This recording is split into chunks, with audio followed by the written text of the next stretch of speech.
Greetings, North District Current Classy here. It is Tuesday, the 18th of September. Just want to talk about a few things. So, first of all, we're doing a memorial service today. We had a district employee pass away last week, Carrie Carpenter from Construction Division. So, Carrie had been with the district as a project engineer for the last 10 years. Also served with the Mississippi National Guard 4 years, served in Iraq. It's a tragedy to lose someone so young. I ask everyone to keep Kerry and his family in their thoughts and prayers. His passing shows how precious life is, and how grateful we should be for every single day, and how we have to look out for one another. On another note, I'd like to talk about the Bayou Bridge pipeline. It's a controversial pipeline going across Louisiana to connect western oil fields to the Mississippi River. We permitted and approved the pipeline last year in 2017.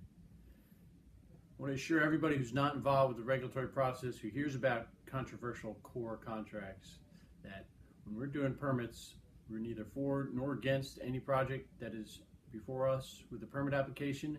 We simply follow the law and the regulations to the best of our ability to minimize the environmental impacts of that given project and approve it if it meets all of the requirements of the law and regulations. Opponents of the pipeline have sued us, which is their right to do, but we have prevailed thus far in federal court. And opponents of the pipeline are also protesting against the pipeline and against our decision. Again, that's absolutely okay. That's their right to do. I ask, if you're not involved in the regulatory process and you're engaged by someone on a controversial permit, just refer back to what I said. The court does all we can to follow the law and apply the law. We can do no more and we can do no less. If you get near a protest, avoid the protesters, simply walk away. No need to get involved or get into any sort of altercation. Last but not least, on a more positive note, we've got about 2 weeks left in the fiscal year. So it's been a very, very impressive year. We've obligated this far over $400 million. We'll probably come close to $500 million before the fiscal year is over. So I just want to thank everybody for the tremendous amount of hard work and effort that went into obligating all that money. Placement on projects that were already awarded is also upwards in the $400 to $500 million. Another major year for production here in New Orleans District. I fully know that it is a team effort. A lot of people working hard to make all of that work happen.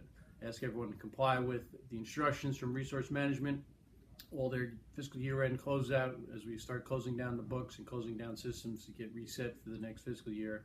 If you have any problems with the fiscal year closeout while we're in this busy time of year, please speak up and we will resolve those problems. And last but not least, I want to just keep everyone on the East Coast in the Carolinas in our thoughts and prayers. They're being hit tremendously hard by Hurricane Florence. The taskers, they are really still in the midst of the storm. So we don't know yet the scope of the Corps' mission. There are already several hundred Corps employees supporting operations in the Carolinas. We have a few New Orleans District employees deployed so far. We can expect to be asked to deploy more. So if you are interested in deploying, check in with the EOC. They are putting together a list of volunteers, but most importantly, you got to check with your local supervisor. We have so much work to do this year with our large budget and the supplemental money we've got that we have to very closely balance those we allow to deploy versus those we have to keep home to do our job here at home. We will figure out a way to do both. Amazing year. Keep up the great work. As always, thanks for all you do. Essayons.